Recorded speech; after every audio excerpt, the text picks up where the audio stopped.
Eliza Cannon, the senior out of Santa Ana, will serve for the Golden Eagles. Serves it to Miller. Out of the middle is Jones. Cannon the bump set. Henke from the back row. Controlled by Miller. Carpenter. Out of bounds. The magical run concludes with hardware. For the first time ever, the Golden Eagles are national champions.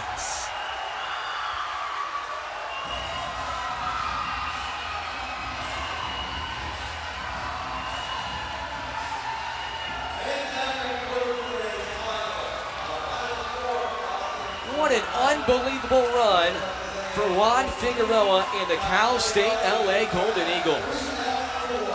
Very well deserved. I mean, from the day they put the first ball in play on Thursday to this last point, they have executed at such a high level. They've been consistent. They've come in with great game plan. We talk about Emily Elliott so much, but they've just done everything well. Saw tears from Elliott, tears from Juan Figueroa. She's been so composed and dialed in and locked in all week. We get to see some emotion following the program's first ever national title. Well, I'm sure a lot of folks looked at the record when they were coming in here. They were 21-10 coming in. They were unranked in the national poll. They're going to finish the season 24-10, but they're going to finish the season with the national title. Well, it's all about the journey, Adam. And to be honest with you, I said this yesterday. I really do wonder if all that struggle. You were in the Final Four team, one of the Final Four teams last year. And then maybe they made some assumptions about things when they started the preseason. I know they scheduled tough, but maybe they had to figure out, hey, people aren't going to roll over and just lay down for us. We're going to have to get back together and work hard and build from there. And he talks about that journey, and that may have made them so strong and have so much resolve at this point in the season. It's Emily Elliott who puts the Cal State LA name in the national championship spot. And Debbie, we talked about her all week, deservedly so. But man, oh man, in this national championship match, a lot of players stepped up. Henke finished with 21 kills. Dittman was really good down the stretch. Roundtree had some good early moments. And from the service line, 12 aces, and it was all over the place, including Brooke Page, who finished with 3 aces. It took all of it. You know, I mean, we've seen teams that have a player who carries such a heavy load like Elliott, but they don't go as far unless they have the supporting cast and they're well coached and they put all the pieces together. And that's what happened this weekend. Cal State LA put it all together for 3 matches. That's who wins the national championship. We thought coming in there could be a lot of parity this week. We had a 4-6 matchup in the championship match. A 6 seed wins the national title. How good is this for Division II volleyball in general when there's so many good programs? It's a little bit unpredictable now here at the national tournament. It's great. I mean, you know, we had quite a few people saying this was going to be the strongest field we've had at this tournament, and I think that's been proven to be true. The second runner-up finish for West Texas A&M. They go to 4-2 now in national championship matches, and they're going to be the runner-up, Debbie, but they're going to be talking about that semifinal match in Canyon for years to come. The fact that they even got to this point with where they were in set 4 at one juncture yesterday, pretty unbelievable. It's unbelievable that they were here, and, you know, I don't think they were their freshest. They have to be absolutely exhausted. They still found a way to fight and scrap and get that third set. So a lot of credit to the way they came in here with a very short turnaround and competed. There were times where I saw things happen that I would contribute to fatigue, but I think you have to give the majority, and I think they will. I think they will say that is just too good a Cal State LA team. You look at the final scores in this match, too. I mean, go back to set 2. Cal State LA wins by 9. They win by 11 in set 4. Nobody's done this to West Texas A&M. That shows you the level that the Golden Eagles were playing at here this week down the stretch. And if you did push and you gained a little, other teams, you know, including Tampa last night, they kind of shot themselves in the foot at times. This team did not. It's the first loss for West Texas A&M that did not come in 5 sets since September 10th of 2022. So that was early on a year ago. when they were swept by UT Tyler. They won their final 26 matches. After that, a year ago, they're going to finish this year winning 23 of their final 25, but falling just short here in the national championship match. You know, you feel for the teams that lose during the course of the week, and if you're a West Texas A&M fan, there's only 2 programs that get a chance to play on the final day. And you have to think about that. I know you don't think about that right now, but at some point it's going to sink in that this was another phenomenal season for West Texas A&M, and there's nothing to be down about after what they did this year. No, they did some incredible things. One of the most incredible was last night. But you have to get away from it for a minute. You can't feel that right now. All you feel is disappointment. But boy, I tell you, it's good for volleyball to continue to see new teams in the mix. And you got Cal State LA here winning their first. We've had that happen with a couple of teams wheeling Jesuit a few years ago. The more parity we get, the better the sport will be. Future is bright for both programs. Heck, the Golden Eagles will get Elliott back next year. Juan Figueroa will also get Roundtree back, Henke back. He's going to lose some key pieces. He's going to lose his setter, Eliza Cannon. She was so good. Dittman had a great week. She finishes with 29 kills in the 3 matches in the tournament. But the 2 key cogs, Henke and Elliott, you're going to be hard-pressed to find a better 1-2 punch around the country going into next year. Well, it will be critical who is going to be taking Eliza Cannon's job, because she sets the ball so well. She gives such a great back row and front row ball to Elliott. You know, that's going to be a key piece for Elliott continuing to put this kind of production together. They're going to announce the all-tournament team before the trophy presentation. Debbie, who do you think the MVP is going to be? That's a big discussion I don't now, know. isn't it? I My mean, goodness. I mean, we thought maybe, Emily Elliott potentially could have got it, win or lose. She was that remarkable during the course of the week for the Golden Eagles, and she, of course, will be the MVP. There were a lot of really good performances during the course of the week. We got to see a lot of great individual play, good team play. A lot of upsets, and upset after upset for this Golden Eagles squad.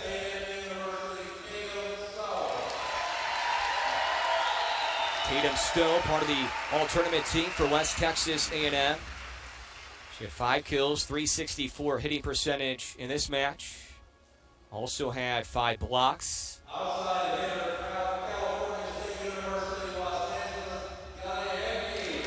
Henke on the all-tournament team, no-brainer. She was at her best here tonight, wasn't she? She really was. I think in each match of the weekend, she just got a little bit better, with tonight being her best performance. Henke, only a sophomore, 21 kills, only 2 attack airs tonight, 380 hitting clip. Maybe more importantly, 18 digs. Carly Evans, part of the all-tournament team, her final collegiate match.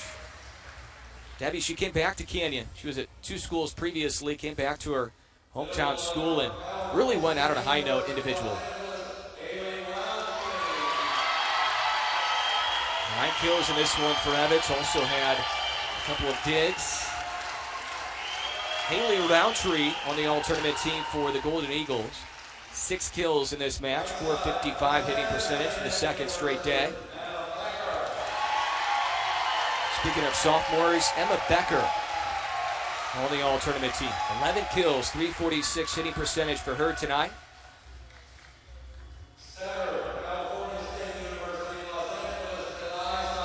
Eliza Cannon getting the respect she deserves after a great week.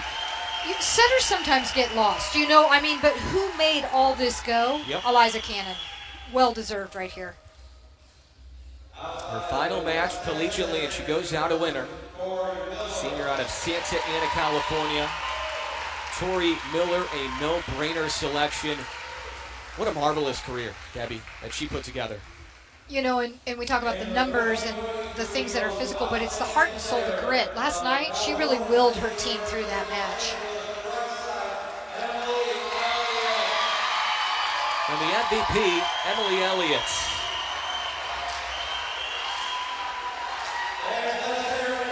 "27 kills. She finishes with 76 in 3 matches in the tournament. there were two things this weekend that I don't think I've ever seen before. One of them was that match last night, and one of them was the three-night performance by Emily Elliott. I mean, it was just extraordinary. She kicked off the tournament. Cal State LA played the first match of the tournament on Thursday, and she recorded 30 kills as we look at the full all-tournament team. So Caitlin Bishop and Lexi Rank from Upsall, Natalie Perez, JJ Ramirez from Tampa, Stowe, Evans, Becker, and Miller from West Texas A&M, Roundtree, Hetke, Cannon, and the most outstanding player, Elliott, from Cal State LA.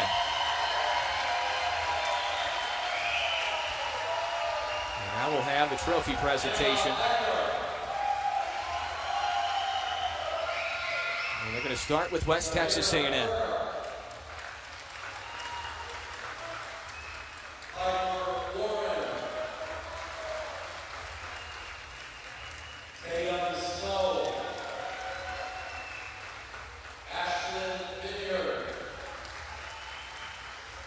We talked about Elliott and Henke coming back next year for Cal State LA.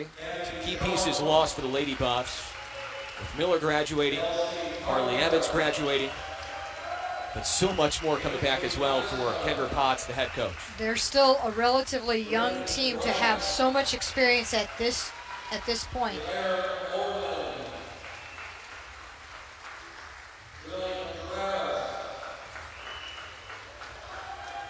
Season finishes for the Lady Buffs at 33-4. The first non-5-set loss the entire year comes here in the national championship match as Cal State LA wins this one in 4 sets. Debbie, I know you won it in 1997, but I'm sure there were moments during your head coaching career where you took some tough losses. What would the message be going forward from Kendra Potts, even though you had such a good year, but it stops abruptly here in the match that you wanted so badly? They'll come back hungry, because they do feel like we didn't accomplish our ultimate goal. They'll come back hungry, but I tell you what, my compliments to them. They carried a big target all season long. When you're the defending national champion, the target is big. It's really easy for your team to get caught up in who's being acknowledged and things like that, and they really were a strong unit this year. They did a lot of great things together, won some unbelievable matches. So I hope they'll be able to reflect on this well, but I mean, they'll come back hungry next year. You mentioned that target on their back. They might have been the 4th seed this week, but they were also the preseason #1 team in the country. They were the defending champs, and some teams would struggle with that, and they handled it very well the entire year. It's heavy, and I think the reason they handled it that well starts with their head coach, Kendra Potts. And now Cal State LA will get their trophies individually. And this will go down as one of the better runs in the national tournament ever. Coming in as the 6th seed, beat an outstanding Wayne State team on Thursday, cruised by a really high-level Upsall team on Friday. Did what nobody's done since early on a year ago, and they defeated West Texas A&M in 4 sets in impressive fashion here in the championship. And even going back to Thursday, Debbie, we said on Friday, how much will the Golden Eagles have left after such an exhausting 5-set win against Wayne State? They look just fine on Friday and Saturday after that. They are a well-conditioned team because they look just as fresh and just as sharp, and that's rare in the national championship game. They look just as crisp today as they did on Thursday. So hats off to whoever's been conditioning this team and preparing them to play 2 weekends, back-to-back weekends of 3-set days. They proved it's a journey. They started this season 2-6. They really struggled out of the gate. They're going to finish their season winning 22 of their final 26 matches, taking their first ever national championship. And I think that respect that Juan Figueroa was talking about, I think it's going to come there. I think folks around the country will be talking about the Golden Eagles as one of the better programs around the country, especially with Elliott coming back, and Henke from the back for next year. Yeah, he may be yearning for the days where he felt the disrespect and could use that to get that little chip on the shoulder. And now the motivation's going to have to be different from Juan Figueroa. And that's what makes really good head coaches is when you start winning like this, when you go to the semis a year ago and then win a national title this year, the target might be on their back going into the next year, and you can't play as the underdog anymore.